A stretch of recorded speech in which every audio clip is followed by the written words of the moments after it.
Introducing Fiona Ma, how do you do that? Well, you talk to a lot of people and you ask questions like, what do you think about Fiona? And when you describe Fiona, you know, what are the words, when you think of her, what are the words that come to mind?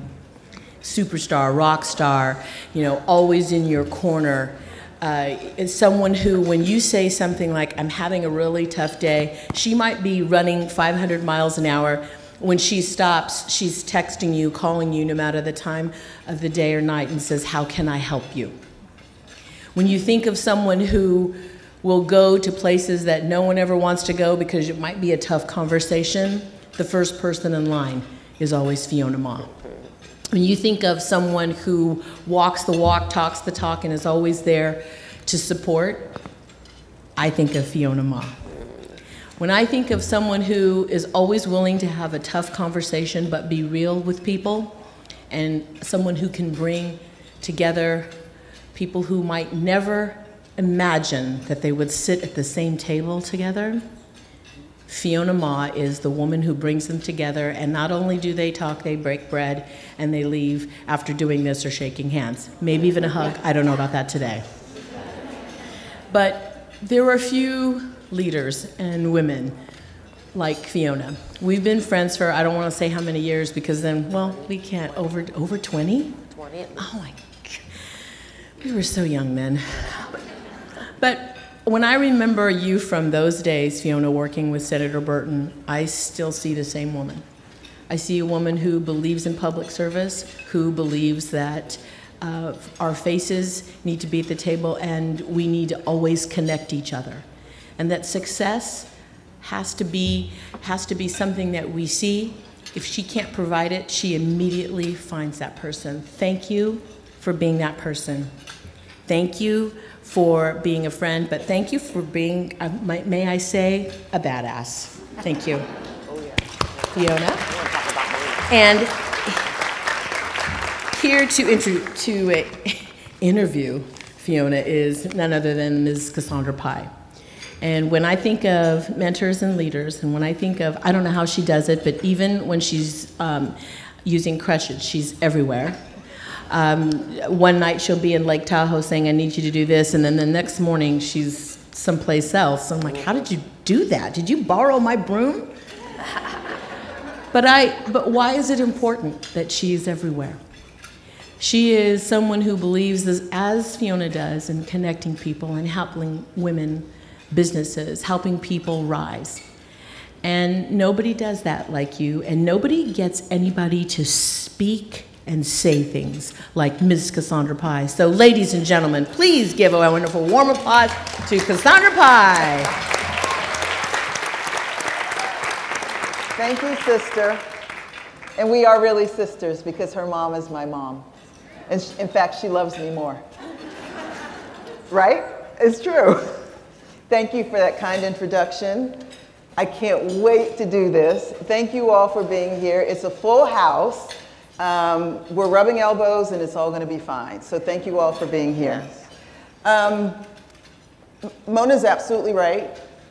You're one of the busiest people I know. And I can send you a text at 4 o'clock in the morning or at 11 o'clock at night, and I know I'm going to hear from you. And when people say that women don't know how to team up and support each other, I've got news for you. Fiona is absolutely the epitome of a friend, and no matter what she's got on her plate, she shows up. So it was a text that got her here. Thank you for showing up. I am a texter. You're a texter. You send me an email, call me, not quite as fast. Text, we hear from her. So we're going to have a little fun. We're going to do a little bit of business and a little bit of pleasure, shall we say. But this is something I don't think I've ever asked you, and that is, what was it like growing up Fiona? Well, I grew up on Long Island, Great Neck. Everyone was Jewish, and you can see in my class pictures, I stand out. But it was amazing growing up in Great Neck. Since I was the oldest child, it's kind of loud. Since I was the oldest child, My dad treated me like a son. So he took me out, we would change the tire. He wanted to, make sure I knew how to like wash the car. We do everything together. And so I grew up kind of like a tomboy. I used to play Little League with the boys and kick the can. I mean, all the things, just hung out with the boys a lot. And that led me into sports. So I played 4 sports in junior high and high school. I think that was important in terms of leadership skills, being a team player, because I actually enjoyed my team sports better, hence why I liked being in the assembly versus San Francisco local politics. That could have something to do with San Francisco local politics. It could be. But I do think sports is an amazing part for folks, especially if you do team sports. And then another thing that made a difference in my life was the Girl Scouts. So when you're a Girl Scout, how many of you were Girl Scouts? Yes? Okay. So we get rewarded by doing good deeds, right? You do something nice, you go to the nursing home, you serve food, and you get these badges. And it's not about the money, but it's about those badges. But how many of you excelled in selling cookies? Right?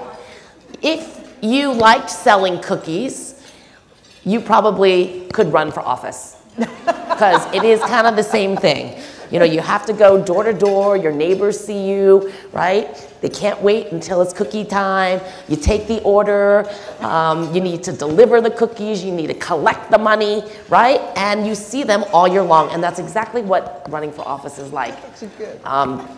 Same thing. That's good. Yes. That's good. Okay, go back to team sports for a second, because not only did you play team sports, but you were captain of all the teams you played sports for. Yes. What a big surprise. Yeah. What does that do? So I get it. Team sports teach you how to be a team player. Right. What did being team captain give you? Yeah, so my senior year, I was captain of all of my 4 sports. And it teaches you that you need to trust your teammates. You need to empower them, right? And you need to lead by example. And that's why I guess I was the captain, right? Because I understood my role. My role was not to be like the boss and the best and the only one. But it was really, if we won, then we all succeeded. And I think, I never thought about that, but that's kind of how I am in life. We all win, we all succeed. Makes sense. Yeah. Okay. You were also pretty tough. I read an article where you talked about your dad, and you just talked about him here. What was your favorite childhood memory relative to your family? Well, I grew up with a tiger dad. So in the Asian community, most Asians have a tiger mom that, makes sure, they're watching your homework and trying to get you into school, and they control your money. Well, my dad was that person. And I think my dad, he wanted us to be one of the lead professions, a lawyer, engineer, accountant, or a doctor. So he did all he could to instill in us what he wanted us to do, right? So for me, he wanted me to be an accountant. So when I ran for, it was called the Snake River Valley Project in 5th grade, he was like, you should run for the banker, be the banker. And I'm like, all right, banker, right? And he had my mom write a letter of recommendation for me to be the banker, and I was the banker. This is 5th grade. Then he had us balance his checkbook. My mom and dad, I had to balance their checkbook. I had to pay all the bills. They would sign it, but I had to do, right? That's so he was teaching me all the skills that you would need if you, are going to be a banker or an accountant or a CPA. Or a state treasurer. Or a state treasurer, yes. So what do your parents think about the fact that you got into politics in the first place? Because there's a story there too. Yes. And then what do your parents make of the fact that you're now treasurer of the largest state in the union?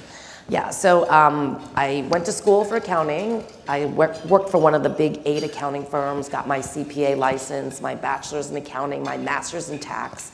So my parents were really, really happy and proud of me. And then I quit, and I started my own practice, which my dad was fine with. Then I got involved in politics. I started working on campaigns. I got appointed to the Assessment Appeals Board. John Burton hired me, and that was the first time I said, wow, John Burton wants to hire me. I don't know why he would hire me.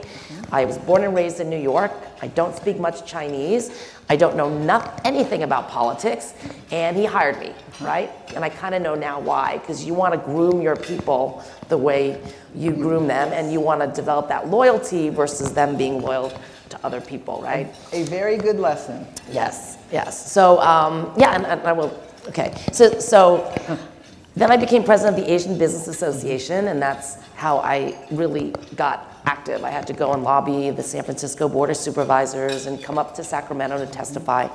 And that was the first time that I started understanding that we need to be at the table. There were not a lot of women elected in office, not a lot of Asians elected, and that comes from our background, I think. And so I wanted to run for office. And I said, Mom and Dad, I want to run for office. You know, I hope you'll support me. And my parents said, no, we don't want you to run for office. You're an accountant, a CPA. That's an honorable profession. And so it took 8 years before I was able to run for office, right? I had to go get my master's, my MBA. Then I had to get married. And then finally, you know, I'm 35 years old, and I'm like, Mom and Dad, please just bless me. Give me the blessing. Yeah, and they're like, okay, you know, we love you. If you lose, it's okay. We're gonna move to Las Vegas. And so they left, and I was able to run for office. But Malia Cohen knows, right? In San Francisco, it is like the game show Survivor. No permanent friends or enemies. Everyone's there to throw each other off the island for $1 million.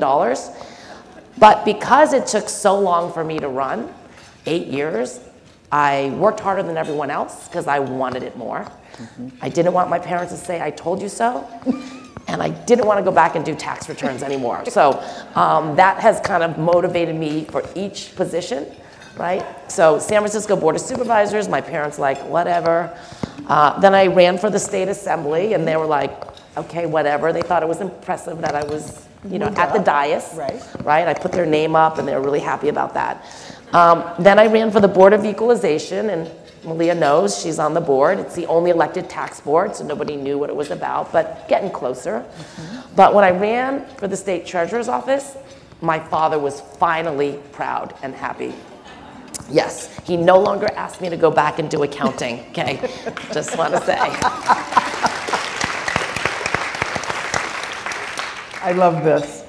So I want to talk about being a woman, and sometimes being the only woman in the room, being Asian, sometimes being the only Asian or Asian woman in the room.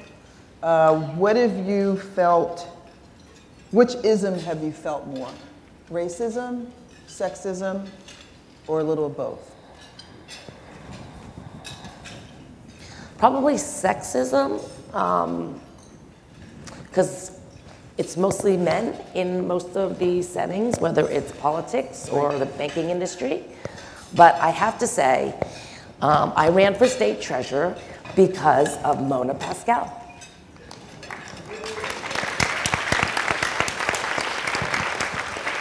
There weren't a lot of women that are constitutional officers. And when Mona became the lieutenant governor, I said, if she can do it, I can do it. It's true. And we had never had a woman lieutenant governor, right? We've never had a woman governor.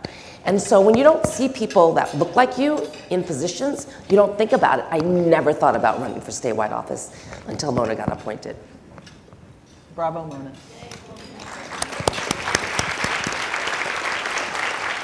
So I think I know the answer to this question, but everybody else may not. And you hinted at something earlier that I thought was a great lesson. But who's been your most important mentor besides your dad? Yep. And what lesson did he or she teach you? For sure, John Burton. I thought so. Yeah. Anyone know John Burton? Oh, yeah. Yeah. So a lot of times, you know, you get hired and some of you are interning in certain offices, right? Sometimes you like your member, sometimes you don't like your member, right? I got lucky because at the time I could have probably worked in a number of different offices because some of them had a lot of turnover. But John Burton at the time, he always hired like an LGBT aide, an African American, and an Asian. And his positions didn't open up that often. So I just happened to be at the right time in the right place. Okay. So I started working with him, and some of you know John Burton, he's very colorful in his words. He likes to use the F word a lot. But that didn't really intimidate me about his language because his heart is so big. That's true. Okay. Number one, he taught me, remember who brought you to the dance. So loyalty is very, very important. Yep. Number two, stand up for those that don't have a voice. And so if you know John Burton, he has a foundation now for foster youth. He always supports, single moms, the homeless. He never walks by someone homeless without giving them money. That's how John is. And then the third is like stand up for what you believe in, even if you're the only one standing up. And there were so many times that I saw John just support a cause, even though nobody else did, right? But eventually, he's always on the right side. It takes a little while sometimes, but, and that's what I learned from John. He popped in to visit Donna, and I got a chance to give him a hug the other day. Spread my germs. I love him too much. I couldn't help it. He must be amazingly proud of you. I didn't think about that. What was his reaction to the run and the win for state treasurer? Yes, I think he is proud of me. But I've always been like his second daughter. Yes. Or his stepdaughter, or his adopted daughter, right? Because yes. Kimmy, many of you know Kimiko Burton, she's powerful and strong and amazing in her own right. And I've always been like, John, when I first decided to run, I go, can you help me raise money? And he's like, no. Right? Because his daughter had run for public defender, and he sent one letter out to the Sacramento community. They raised $500,000, I know, because I was her treasurer. And he got bashed in the newspaper, and so he has been shy about raising money for everyone, right? So I'm always like, will you come? And John, he doesn't like to go to events, right? Even my birthday, last time I said, will you come to my birthday? He's like, oh no, darling, I got stuff to do, I'm too busy. But I did ask him to swear me in for this, for this position. Yes. And we worked it around his schedule, because I knew, Yes. Gavin, he loves Gavin, so Gavin's always first, and I'm like second. So we didn't know when Gavin was going to get sworn in, so that's why I did my San Francisco one on a Wednesday, knowing that probably Gavin was going to do it on a Monday or Tuesday, and that I'd be safe on a Wednesday. But he did come. He can't see very well, so he's supposed to swear me in, read the oath. He can't see it, and he's just like, darling, you read it, and I'll just stand here and listen to you. So I read my own oath to myself, and then he stood there and gave me a hug after I was done. There you go. But, and you were sworn but in. he did. Yeah. There you go. Well done. Okay, so here's something else I know. Speaking of fundraisers, let's talk about the obsession with karaoke, shall we? Many of her fundraisers are karaoke fundraisers. Let's hear some background on that, please. Yes. So remember when Nixon was president? I do remember He had that. the ping pong diplomacy. Yes. And I was reminded of that throughout my whole life, right? That's how China and the US got closer together, is like ping pong, because they didn't have to talk about politics. So when I came up here, I wanted to do something that was nonpartisan, bipartisan, open and inclusive. And so I decided to do karaoke caucuses. So that's what I did. And we would make sure we had the same number of Democrats and Republican elected members as the host committee. They didn't have to pay anything, they just had to show up. They didn't even have to sing, they just had to show up, right? And then we would invite everyone. So we would invite, the whole Capitol community, whether you were in the third house, whether you were an intern, and it became really, really popular after the first 2 years. The first year, members didn't want to sing because they didn't want to be on YouTube, right? The second year, all of a sudden, it didn't matter. I could not get them off the mic. And even to this day, when members come, they want to go. They want to sing right away. They want to sing, a number of times. And it's nonpartisan. And I have met many great colleagues that are Republicans to this day, because I don't think we have to fight about issues, right?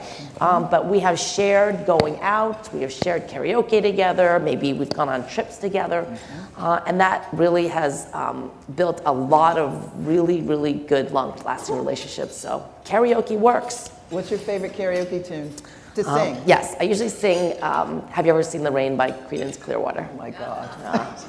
And, you know, during the drought, you kind of need it. Okay, one other passion of yours, and Jason's, her firefighter husband, is Burning Man. Yeah. Now, when the first time you told me you were going to Burning Man, I'm like, I'm sorry, you can't do the meeting because why? I'm going to Burning Man. Jason and I are leaving tonight. Okay. Okay, you got to explain that one too. Okay, how many of you have gone to Burning Man? Nobody, Fiona. You're the only person I know that has gone to Burning Man. How many of you have sat on a jury? Okay, that's a little better. I sat on a jury before and I love being on a jury, okay? I love getting the jury notice. And there you go. There's Burning Man and there's being on jury. Okay. So there's that. So the first time I went, I got invited by the Burning Man Foundation. It started in San Francisco. I live in San Francisco. I've been there since 1988. And it started at Ocean Beach, where people would go down to the beach and they would light a bonfire. And that was their thing. And then it got so big that they decided to move it someplace. So it's kind of apropos because we kind of have a pandemic right now. We do. So let's say we all had to leave Sacramento. We all had to leave. We had to go someplace. So imagine 80,000 people showing up for a week in the desert. Everyone brings their own, sleep, either like an RV or a tent. They bring their own food, and they show up and they just share. The whole concept is sharing and caring and communicating. Can you imagine?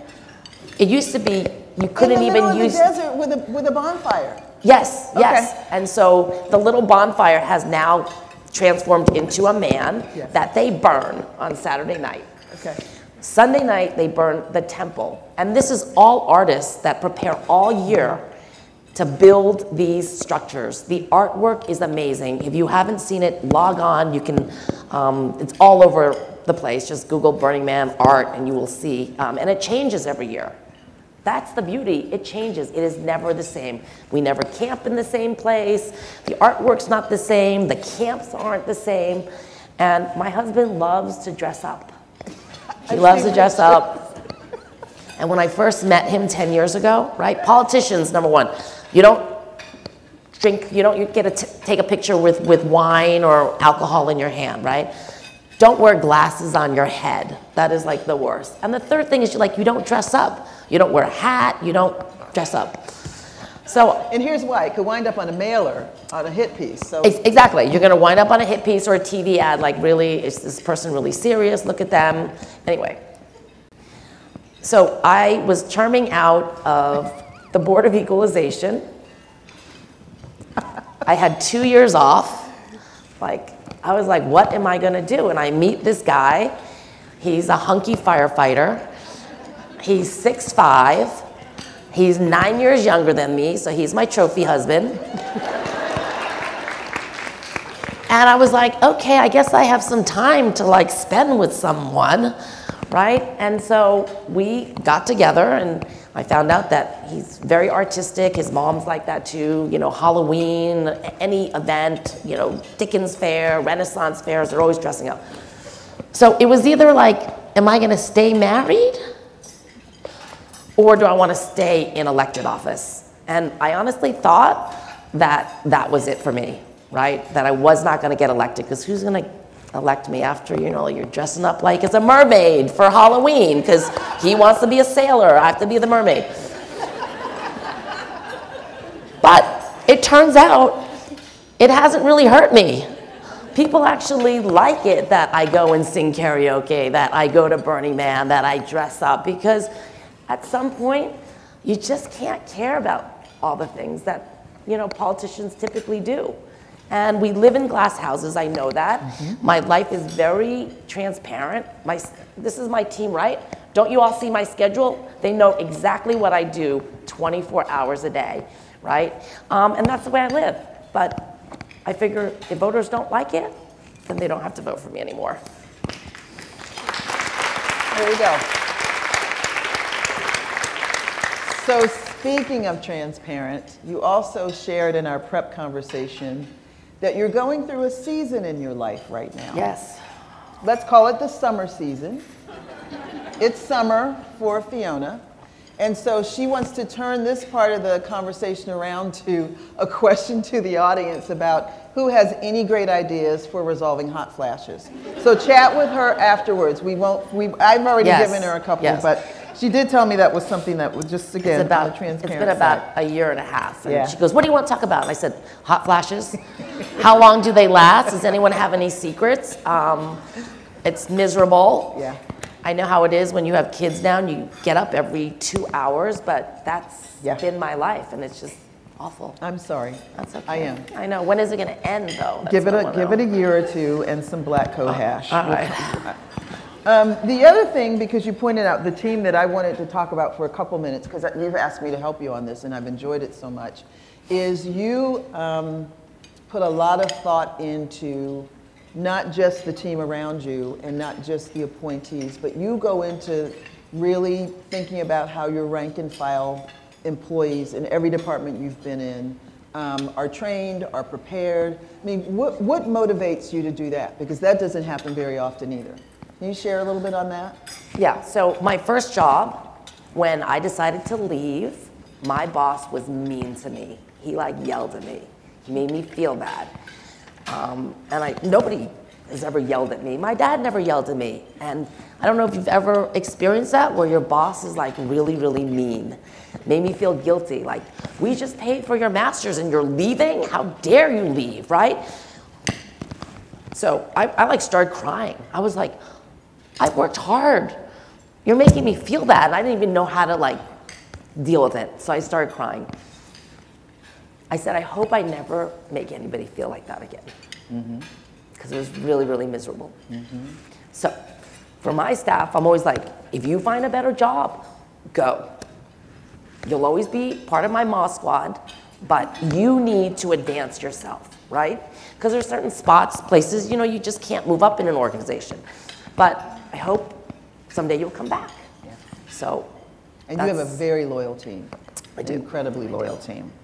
Is this job more stressful than the others you've had? No. This job is actually one of the easier jobs I've had because I've got the background and the training for this, right? I mean, this is my 4th elected position. I kind of know what's gonna happen, you know, when a reporter calls or there's some, you know, crisis that's happening, right? You have been trained to deal with it. So this job is actually not that hard. My first 2 jobs were probably the hardest because I was never trained in passing laws, in reading legislation, in trying to get either 6 other members to agree with you. Right? I mean, Robert's Rules of Order, standing up and, you know, making your case about why you're supporting a bill, and then fighting a lot with your colleagues. And the first time, San Francisco Board of Supervisors, there was 11 of us, and there was only 2 women.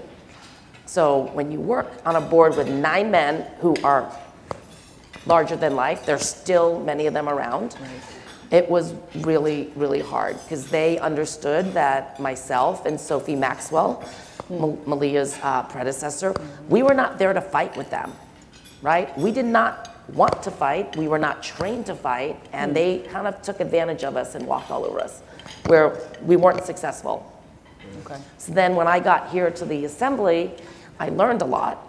I learned that, number one, I'm not good at talking to the press because I was scared of the press because they wrote, one time I talked to the press, they took something out of context and I got freaked out and I said, I'm not talking to the press anymore, right? So I said, I need to make sure I have a good communications director, someone that is going to be proactive, you know, put out our story. And then social media came around at that time. And I really do think social media has been the great leveler. You're great at it. Well, so I don't have to tell you what I'm doing every day, but you can see what I'm doing every day. And it's like a narrative of my life. And that, I think, has really been the game changer for me and people who may not want to take credit for other people's work, right? Claim they did something and didn't actually do something, showed up when they didn't actually show up, right? So I think that's been a game changer. So this is the easiest job. Tell us what the day in a life of treasurer is like, sort of start to finish. Well, Susan and Rita, who have been here with me the longest, know that every day is different. I get up and I go to sleep, and that's about it. Every day is different. Every day is different. So what's today like? What will you do today? Well, you told me one thing. Well, today I got my hair done at 7 o'clock in the morning at Dry Bar. Thank you very much. I think the owner's here. I saw her this morning. Thank you. Then I had a number of things cancel. So I was in the office just, dealing with. But are you in the office and you come in and you turn your laptop on and just check to see how much money we have in the bank? I mean, what do you do? Like, what's the treasurer part? Yes, so I have 450 people that work with me. Yes, so you do. They have to make sure that the money comes in, they balance to the penny, okay? $2.6 trillion comes into my bank every year. And my folks are on 4 different floors, they're balancing. They're trading every day, so any excess money that the state doesn't use, about $80 billion, and then $20 billion of local money we invest. So they're watching the stock market, right? And then I'm also selling bonds. Right. So last year I sold about 14 different bonds. This week we were out in the bond market. I'll be back out in the bond market in 2 weeks. And so I have experts that, handle all of that. And I have great staff, which I'm very, very lucky. Then I chair 16 different boards and commissions that fund everything from schools, transportation, green energy, hospitals. So anything that deals with money, grants, bonds, and loans, I either chair or I sit on those committees. And those are the ones that are really, really interesting because I actually like to go and visit schools and visit businesses and so I spend a lot of time out in the state really just seeing what we're doing with our money, making sure it's spent wisely. And Have you told your dad that figure? He knows, I think. Okay. Yeah, he does. Let's repeat that one for him. Yeah. I think he'll be okay with you being treasurer. 2.6 trillion? Yeah, 2.6 trillion. We are the 5th largest economy. Yeah, it's a pretty big economy. It's pretty big. And are you in New York a lot? I know you're up and down the state, but are you in New York a lot? Are you any place else around the country? I like to stay in California. That's a good thing. I try not to leave. I went to New York once. I was going to go again because I'm also sitting on national boards. Right. National Association of State Treasurers. I'm also on the GASB Advisory Council, so I do have to go, but otherwise I tell everyone just to come and visit me in California. Fair enough. Okay. So karaoke's all the time, Burning Man's once a year. Thank God. Yes, it's a lot of work. It's a lot of work. And a lot of dust. What do you do just to let your hair down, relax? On the weekend, maybe. Yeah, my husband and I like to go see movies. Okay. Yeah, on the big screen. Okay. It's just not the same at home, like Netflix on a home TV. So we like to go see movies. All right. And I don't know, I like to eat Japanese food, sushi. So that's usually my go-to. That's a good thing too. Yeah. Okay. And then passions, sort of things that you would commit yourself to, whether you were paid to do it or not. I know a couple, but. Really? Tell me what you're passionate about. This is it. This is what I like to do every day. Homelessness. Oh, those passions. Okay. Yeah. Issues, passions. Yes. There's a bunch of, well, I can't even say there's so many issues that I care about, and I'm like, the last 2 bills the governor signed, Governor Jerry Brown, gave women who were convicted of life without parole a second chance to have their cases heard.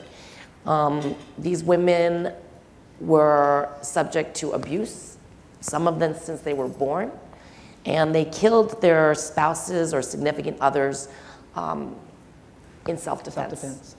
So because of those 2 bills, there's about 100 women that never thought that they would get out of jail. They've been in 25 years, 35 years, or more. And so we are trying to develop a place and a program for these women, because it's just not, there's no curriculum, there hasn't been funding, there's no place for them to really live because they're used to living together. They don't want to share a room anymore, no more bunkies. But you know, what is that community that is going to ensure that for the rest of their lives they're going to thrive and at least feel safe? And so that's one of my big pet projects. It's called Home Free. So Home Free. Hopefully we will be opening up our first community on Treasure Island, maybe by the end of this summer. Very nice. Yeah, thanks to Mayor London Breed. Okay. Keep us posted on that. Yeah. Keep us posted on that. So Mayor London Breed said, hey, we're going to give it to you for $1. We're going to help you. And, you know, another strong woman in San Francisco. And, you know. Fantastic. So we were talking about this earlier in the ladies' room. You endorsed Bloomberg for president. Yes. What are you going to do now? Well, Is the press here? okay. Then you can say you'll make your mind up later. Let's start like years before. Okay. When Hillary ran for president, I was excited. I mean, we've never had a woman president, right? That is the most powerful position in the United States. So I was like strong, all in for Hillary. She didn't win. When Hillary decided to run again, I was all in. I did it earlier, right? I did a fundraiser for her. I mean, like, I made sure, like, everybody knew I was going to be with Hillary. And again, she did not win. This time, when Kamala was running, Kamala Harris, she called me and she said, hey, Fiona, I'm just thinking about running for president. I go, I'm in. I want to see a woman president.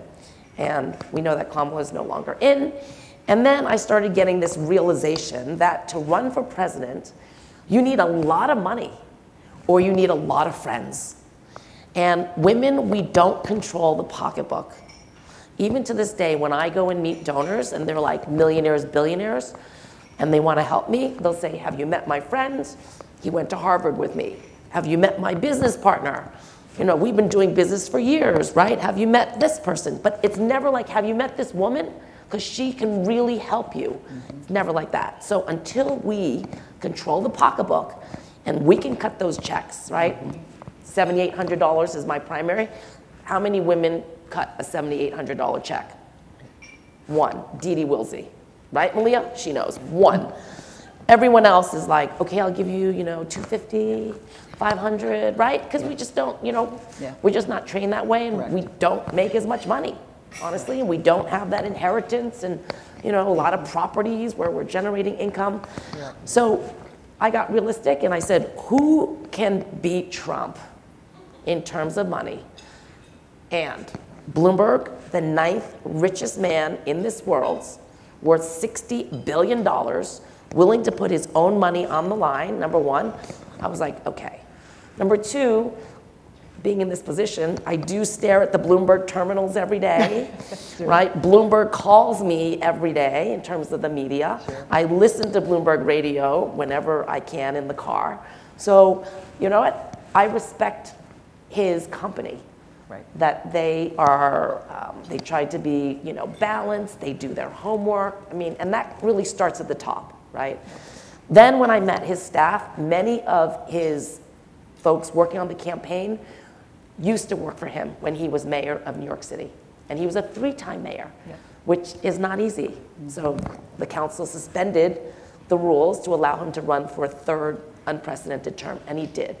And he took the city through SARS, through 9/11, through the financial crisis, and New York was better for it. And so all of those things, I said, you know what, I'm going to support Mike Bloomberg. And he ended up dropping out also.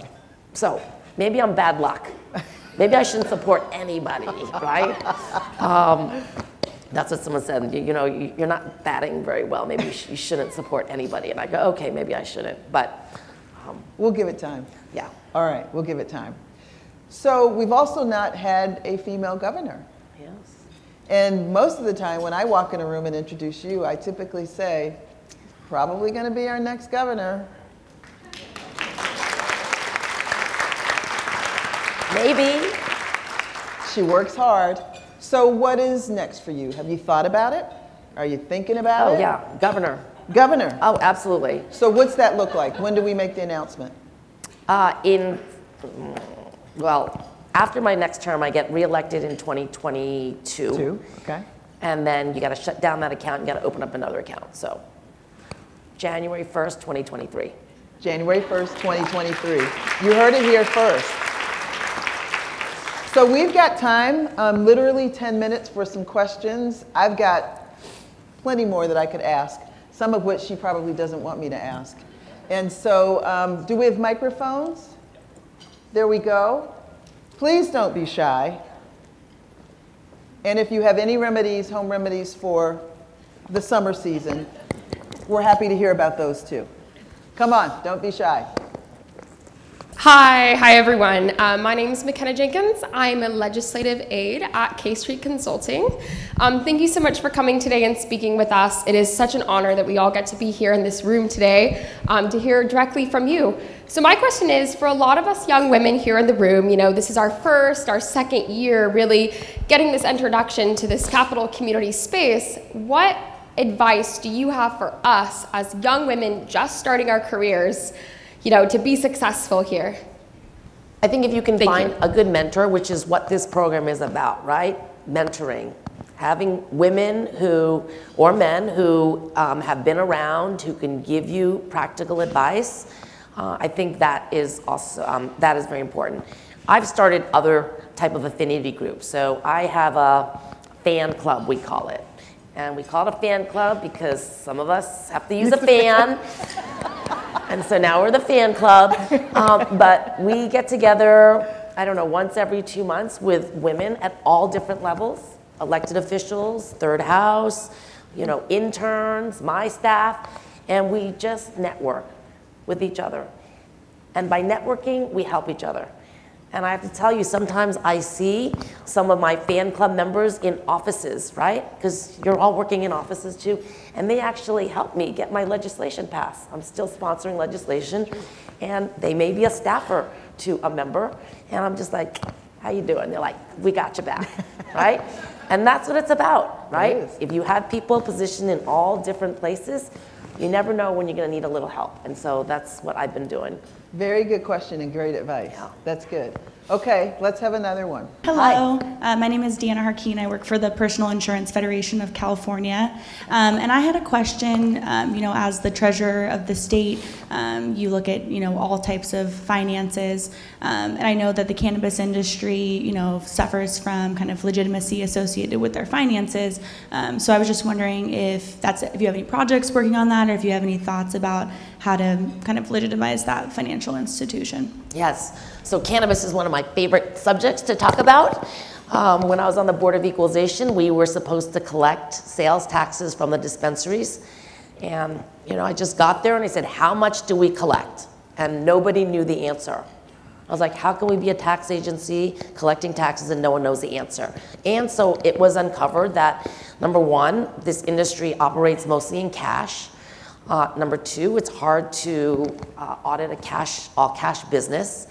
Number three, no one really understood the impact or the industry. They've always been kind of underground, like kind of a secret society. And then once Prop 64 passed, everyone started becoming interested, right? They're like, what does that mean? Oh, now it's legal, right? It was medical, but now it's adult use. And we tried to get as many people registered, certified, right, trained, but it hasn't been really going too well. Number one, Prop 64 says you can get a state license if you get a local license. And there are many localities that don't want to have cannabis or certain types of cannabis businesses in their localities. Number two, we still don't have access to banking. And so folks are still operating using cash, and it is not easy paying your taxes in cash. I think our biggest collection was $400,000 in 2 suitcases that came to our office. Yeah, it took 8 hours to count with 2 people. Yeah. And then 3, the taxes are too high. as a tax accountant, I feel okay saying taxes are too high, even as a Democrat, okay? They are too high. 15% distribution tax, you have a cultivation tax, that's on top of the sales tax, and then now localities are trying to assess another tax.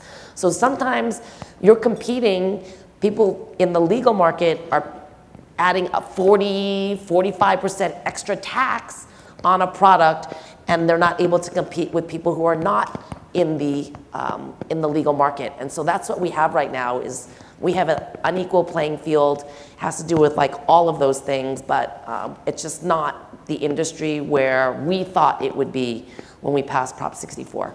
You went back and testified in DC on the whole cash issue, didn't you? I did. And how did that turn out? It was interesting. You've seen a lot of hearings lately, right? Yeah. Members only come in when it's their turn to ask questions. So a lot of the times you're just talking to maybe one or two people, the chair and the other chair. And we were on a panel. We had, I don't know, 9 other people on the panel, different experience, different views. But 8 of us were Democrats and 2 were Republicans. And they still had that, oh, you know, this is still a gateway drug. It's, you know, it's you know, the war on drugs. I mean, all those, you know, antiquated thinking. So it was definitely interesting just to be there. And the congressional folks, I don't think they get out as much as they should. They were like asking like questions that if you had cannabis constituents and you actually went to visit some of these businesses, you would know the answer. You might know the answer. Yeah, you might know the answer. Fair enough.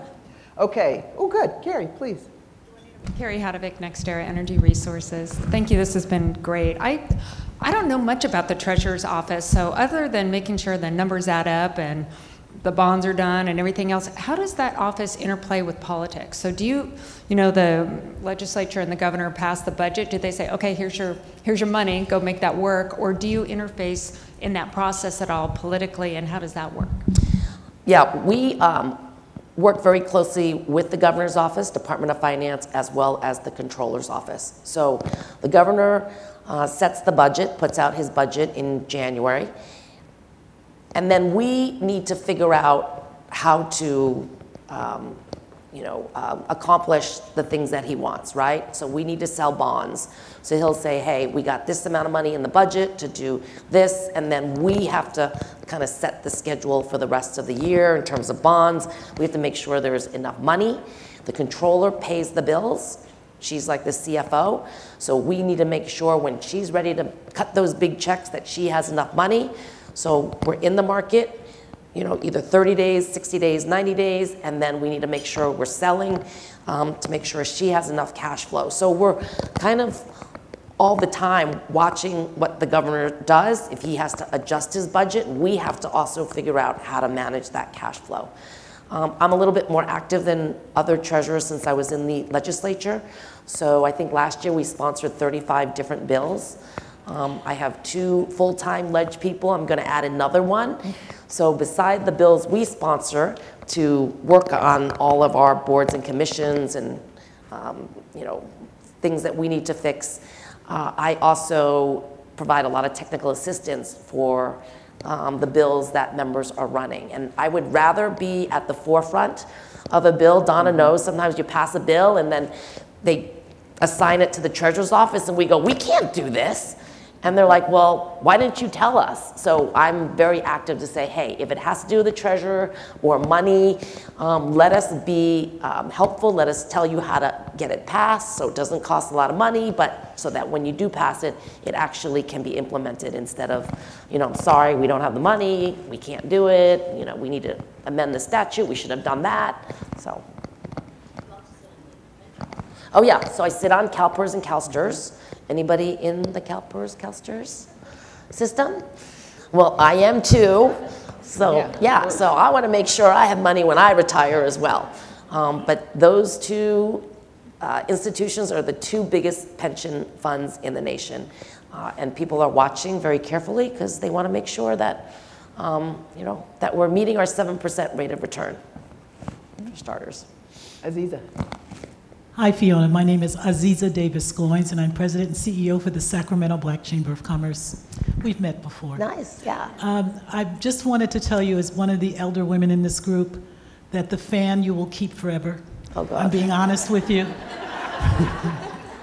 And the other thing that I want to tell you is ask your mom what she went through, because typically we go through what our moms did. Oh, I didn't know that, because my mom passed a couple years ago before it started, so. Keep the fan. Keep the fan. All right. One last question, please, in the middle. Hi, Fiona. Good to meet you. I'm Jennifer Alves, and I'm Assistant City Attorney of the City of Elk Grove. And I really appreciated your discussion of supporting women to elected positions. And recently, there was a law that passed January of this year where local agencies are required to appoint women to appointed boards in situations where the current makeup is of a different gender. But that law doesn't go into effect until 2030, which very much dismayed me. And I was just hoping maybe to put a bug in your ear about that, and perhaps that we could get that law amended to make it sooner in time. Because one of the things I've discovered, I've been a city attorney for 15 years, is that I don't see a lot of women on the boards that I'm advising. And one of the ways to bring women up in elected positions is to start them out somewhere, to inspire them to reach higher arenas. So while I try to often drum up people to, or women, to join boards, it sometimes is hard to find them when they can't see others, you know, kind of like we talked about today. So if that's something, you know, you'd be interested in we're helping out with, I just like to mention it when I go places. So thank you so much today for your talk. I'm looking forward to January of 2023, so I'll just let us know where to send the checks. So. Okay, well, I am gonna take an opportunity right now to thank Mona and Cassandra. I don't know if any other women are here. Oh, and Cassandra. We are part of California Women Lead. I don't know how long we've been around. Since 1974. 1974. Since the first iteration of Jerry Brown. Yes, yes. It was C-War before. Yeah. And what we do is, our main focus is we try to get women appointed to different boards and commissions.